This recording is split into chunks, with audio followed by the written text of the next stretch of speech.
shadow. You are follow in my pattern.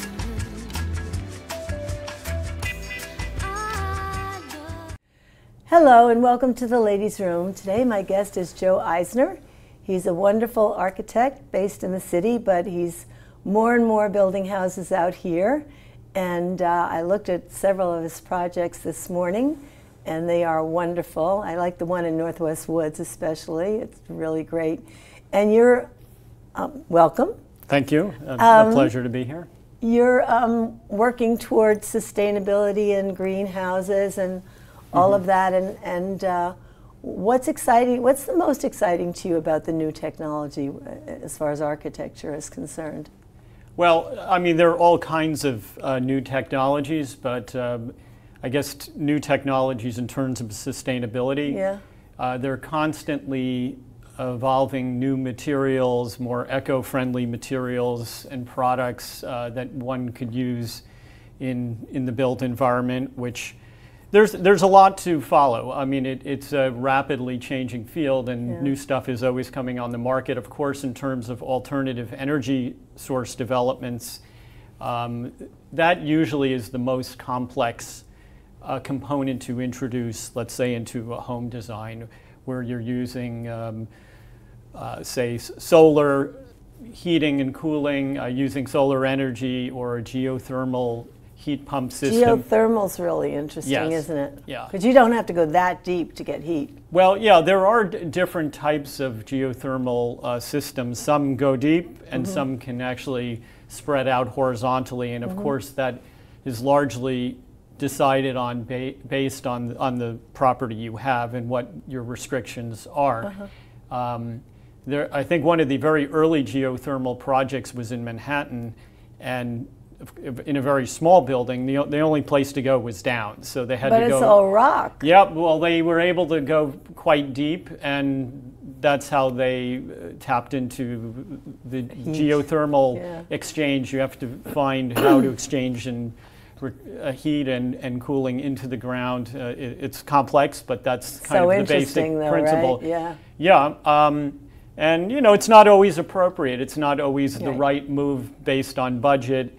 I mean, one thing I would say with country homes, particularly if we're talking about places like the Hamptons, they don't often always pay off right away if you're not using the house continuously during the year. Right. So yeah, there's a lot of conditions to evaluate. Of course, when you put solar panels on a rooftop, you know, you may, if you do a study, you may find that there's just too much tree coverage. And so that happened at our house. Yeah, I did the same study and decided not to, because I did, you know, I want to be green, but do I want to take down a lot of beautiful trees that I wanted to preserve anyway? And the town won't let you, No, so that was a decision I made because it didn't seem worthwhile, frankly, because I don't want to do one sustainable move at the expense, well, of having to do some other damage. Yeah, so it's always a trade-off, and everything's case-by-case analysis, so there's no like simple answers to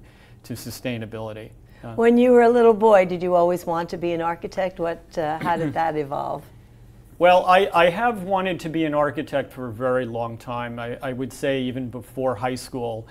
I've always been surrounded by the arts, and I have a mother who's still practicing, who's a very well-known sculptor and painter.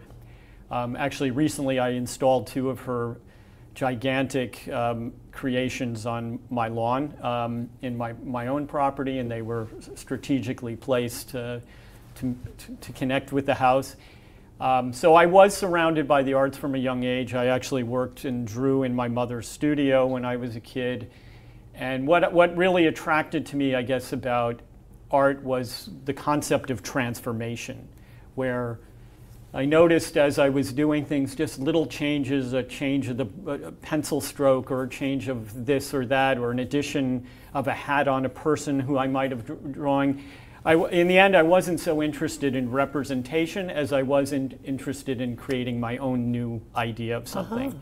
And that's definitely my mantra for architecture, that I believe all projects should strive to be transformative. That's what would distinguish it being just building versus architecture. Obviously, much of the built environment is what we would only classify as buildings, like an industrial shed that you have nearby. There is no aesthetic intent. There is no goal for that. That's very utilitarian. But architecture is about, it is combining engineering and aesthetics to create the outcome needs to be aspiring towards art and a new perception of doing things or way of looking at something. It always blows my mind. I have a few friends that are architects, and when I go to their house and just the way they use space, like it just boggles my mind that they'll find these little areas and make it into, like, I don't know, something that you would never dream. You just think, well, oh, it's just going to be a space underneath a staircase or a corner somewhere, and it turns into this wonderful jewel in the house. So I think architecture is it's just amazing. And you design everything yourself? Yes. I run a small, a boutique practice. It's a very custom practice. We do residential and commercial projects. As I mentioned, I am a LEED accredited architect. So we do focus, sustainability is always a big part of what we do. But, getting to your observation about utilizing every space, having done many city projects where my main office is based, we're always looking to where can some space be captured and repurposed, and can we extend this cabinet into a wall that nobody knew there was space back there. So yes, space is paramount. One has to be efficient. I mean, I'm a modernist. I believe that everything has to have a purpose and everything should be used appropriately, and things should not be wasted, and that includes space, that includes resources,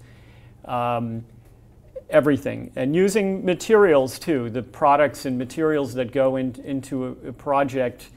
I mean, we all have budgets to work within, and there are times you need to have the big ticket item, but why use that where it's not necessary, where something, a far less expensive material could do the trick for you and accomplish what your goal is. It's really, what is the goal I'm trying to accomplish, and then deciding on, at what level of expenditure is needed sometimes. And sometimes you have to reserve, that in your budget for the real important feature pieces. Right.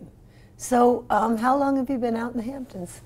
I've been out in the Hamptons since 2005 when I purchased my first property, where I am today and where my home, and I use it as an operations for my Hamptons-based work.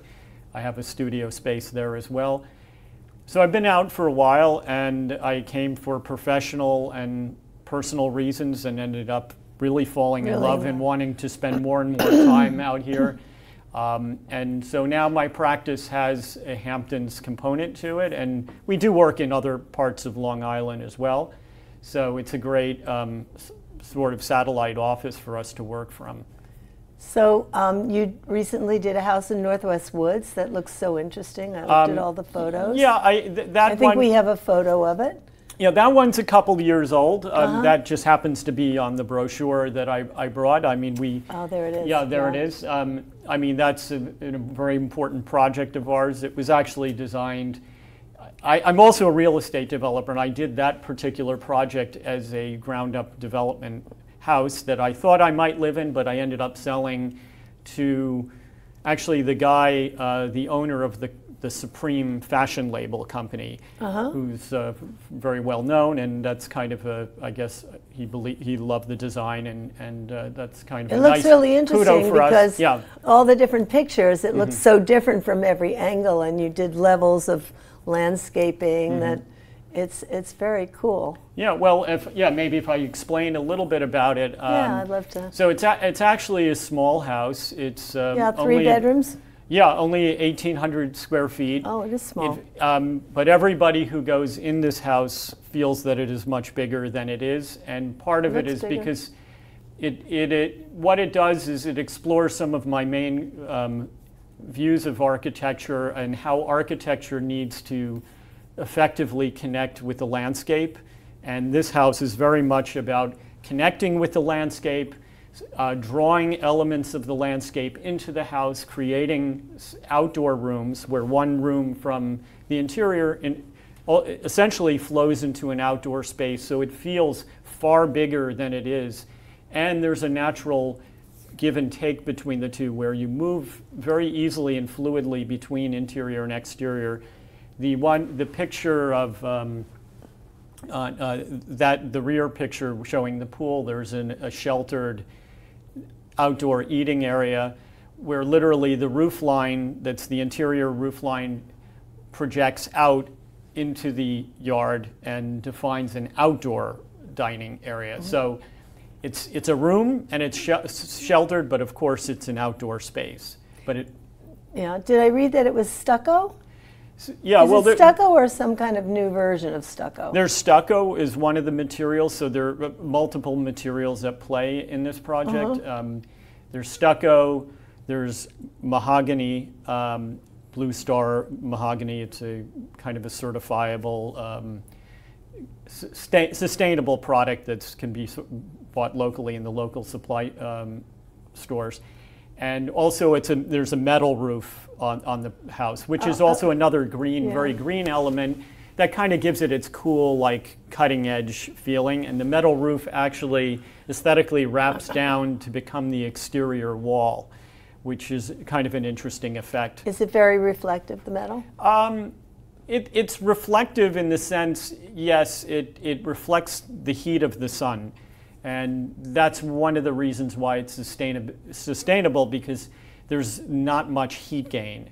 And we're always trying to reduce air conditioning loads as architects. Yeah. That's usually the biggest expense. And these houses are typically used more in the summer than the winter. So the reflectivity, prevents the heat from coming in, and that's a green. And the metal roof is also sustainable because it's a very long-lasting roof. Does it sound like when it rains? Does it sound like it sounds in the islands, like the rain on the metal roof? Because I love that. Not quite that loud, and because it's insulated underneath. It is insulated, and there are more layers, and it won't blow off in a hurricane because we have pretty stringent hurricane tie-down codes here. But yeah, you will in a driving rain, if it hits it at the right angle, you'll hear some pinging. There's no question. You hear it on any roof, yeah. Did you know that about, I guess around 30 years ago or so, someone built a stainless steel house south of the highway in Bridgehampton, and it was so reflective that it completely burnt the next door neighbor's landscaping. Yeah. They had to change it. Yeah. They had to change it. It was quite a to-do back then. Well, you have to be very careful about the angles of where the roofs are facing and what they could be. Well, if it's a mirror, it could start a fire. Yeah. Right? Well, yeah. Or magnifying glass. Absolutely. So that's something that should have been taken into consideration, of course. Yeah, they didn't know. Yeah, everybody was shocked. But maybe these things were new back then, and people wouldn't have even thought of that being a possibility. So So when a person's like thinking about renovating, do you do renovations? Yeah, we do ground up and renovations. A lot of our city work is renovation oriented, both or residential and commercial projects. So if a person's like thinking, oh, I want to renovate my house, or they buy property and they want to build a house, how do they choose an architect? Do they research different architects, or you have a website, Joe Eisner Design. We have a website. We're on Instagram, Facebook. Yeah. I mean, and for me, frankly, these are new. Social media is a new phenomenon in my office, so we're a little late catching up on all that, but we're doing that now. But in terms of... You'll make less mistakes coming late to the game because it got out of hand, really. Yeah, I mean, if I were to give advice on how one should choose an architect, and I would say there are two main components. One is, of course, you need to be, the body of work that you see of this architect really needs to speak to you. Yeah. And it's very easy to see that because there's so much access Visuals, on the internet, yeah. there's so many visuals. We're fortunate that having a visual field, we can have our whole portfolio of decades of work out there to be viewed by somebody. So, you know, number one, that work has to appeal to you. You also have to believe that there's diversity in the work, and that if you're a residential client, are they going to do some formulaic approach for my job? Or are they going to cookie cutter houses? Yeah, no. Or are they going to try to come up with inventive and unique solutions? And of course, that's much more difficult and takes much more time and energy to do that than to repeat and recreate the wheel. We aspire to doing innovative work in every project. So, you know, so there's the work, liking the work, but also believing in the architect that they are going to really understand and communicate well with you as a client. It's a very long relationship, generally. It's not like going out and buying a car where you talk to a salesman and a half an hour later you could be driving out of a showroom. Our process of years. Could be, months to years. Yeah. And months of design and a year to build. And there's our clients have to be involved or need to be involved to the level they want to, and my clients do run the gamut. Some are highly involved, some are very hands-off. I prefer more in the middle because I want our clients to always understand. I want their input. If we don't have their input, it's hard for us to create something unique for them. And part of our job is... And you don't want any surprises in the end. You don't want them to be on, what's that? Surprises they can be good surprises, but even surprises are always shocking. And we would rather them be kept up to speed and educated along the way.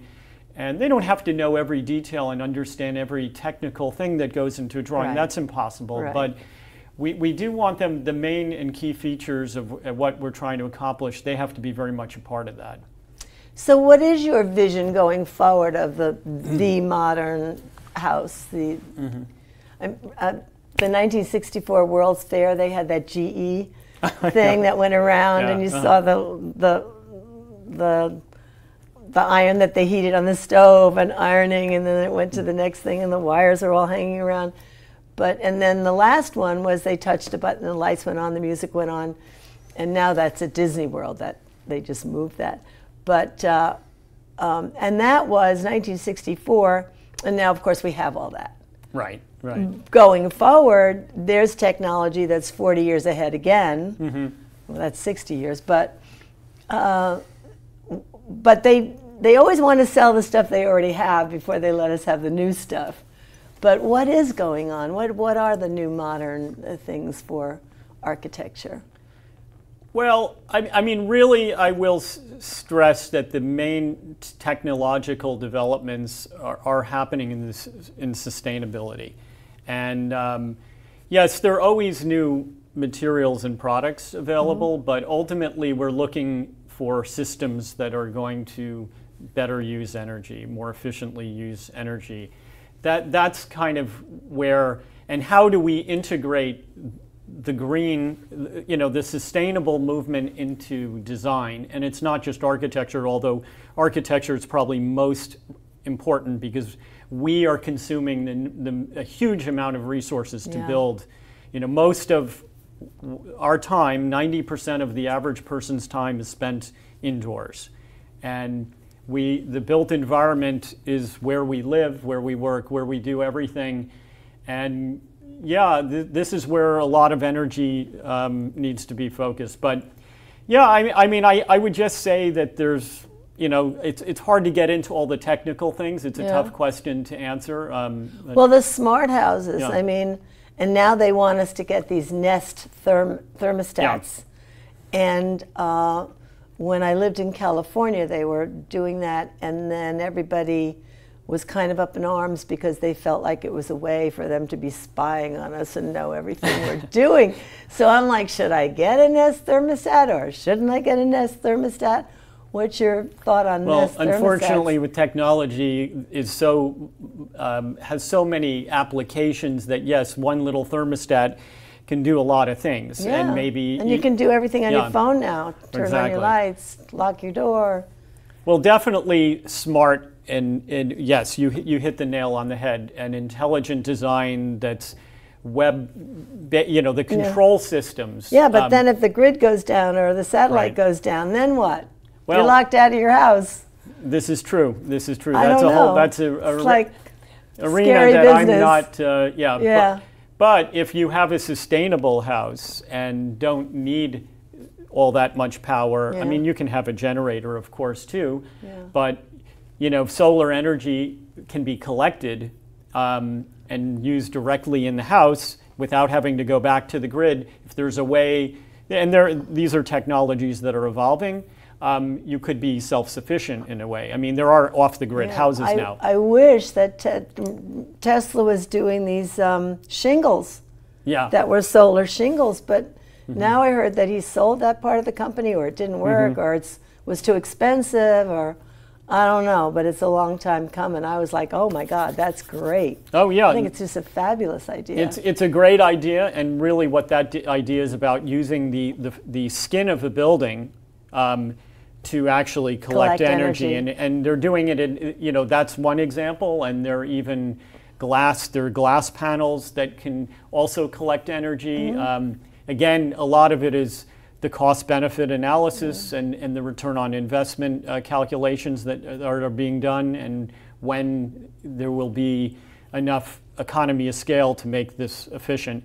But yes, there are different technologies like that out there, and skins of building, and even there should be a way for, like, under the floor, people walking on the floor should be able to generate, like, especially I'm a roller skating girl. Right. A roller rink certainly should be able to generate a lot of energy. Our own human bodies, like taking the energy and somehow being able to use Transmute that. it, Yeah, because we do create energy. Yeah.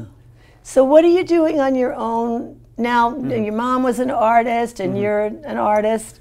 Are you doing anything on your own property? Well, you installed the sculptures.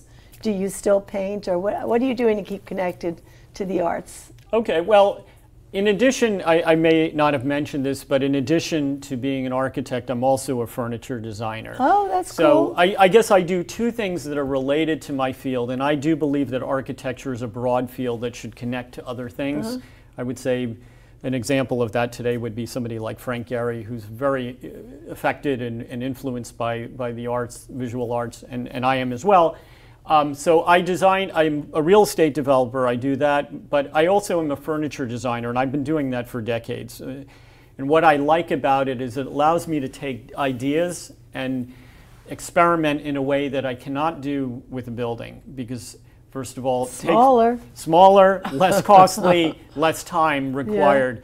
But also allowing, when I was talking early on about transformation, the idea of that's so fascinating to me. When you're working at a more micro scale, really very small changes, like even a 1/4-inch dimensional change in an element of furniture can make all the difference. Comfortable, or even visually, all the difference between whether something actually looks well proportioned or not, or clunky, or too thin, too spindly. So that takes, there are many of the great pieces of furniture of the early 20th century were designed by architects, but it's really not a skill set that architects normally have, because it's a different scale of working. And but I do believe it's very supportive of what I do, and that's why we're very detail oriented, and that to me was a natural for me to get into that level of, if we're doing an interior renovation project, a lot of the budget can focus on details that you may not get to do on a big project. There's not. Did you ever see at the Watermill Center Robert Wilson's collection of chairs? Oh, yes, yeah. It's fun, right? Yeah, that's really a lot of fun, yeah. So what's your next project in the Hamptons? This one is in Northwest Woods, right? The one we have the picture of. Yeah, which is not, again, these are just different projects from my portfolio, but it's a very, I would say, just emblematic project for our firm. Well, we're always doing different projects, but what I'm doing right now, in addition to work for other clients, I have other things going on in other parts of New York, a big house going on upstate, which is probably my most interesting project. And why is it the most interesting? Well, it's a very large house that the way it engages the landscape, there's a lot of progressive design features. It's kind of a U-shaped home that conforms to changing terrain and landscape in different portions of the house, so it's kind of complicated. Is there a pool in the middle of the Yes, U? there is a pool, yes, and it has spectacular views. I took mechanical drawing in high school, and I designed a U-shaped house with a pool in the middle. Oh, yeah. So it's sort of like in a skewed U-shape because it's conforming to specific site requirements and things. But yeah, upstate it's very hilly and mountainy and rocky, and this is in near the Catskills. So cool. But for my own property right now, I am actually getting into another level where I want to use and transform my house into not only a venue to show art, because I do have an art collection and pieces there, and that I like the house to feature and people to see, but to use it for performing arts and events as well. And I am partnering with Fabiana Lully regarding her Sign of Sound project, and we're trying to get that started, where we're going to have her performing events going on there. Very cool. So I met her earlier. She's lovely. So she's your partner in this. Yes, she's my partner in that. Yeah. So we're excited about that. But we have projects around. All kinds of stuff going on. Yeah. So. Well, it's been lovely to have you here. Thank you. I'm glad you're here in the Hamptons, and I look forward to seeing more of your work. And your website's great.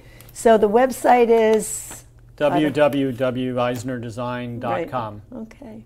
Well, thank you for Facebook coming. and Instagram as well. Facebook and Instagram. Thank you for joining the Ladies' Room today. And remember, ladies and men, give yourself lots of room for love, room for fun, room to grow, and room to glow. And if you need a renovation, check out Joe. Okay, thank you. Breathe in.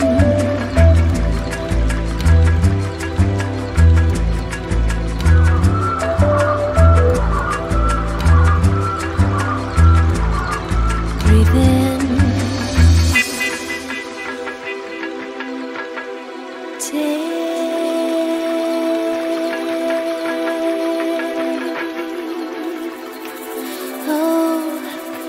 Couldn't stop it.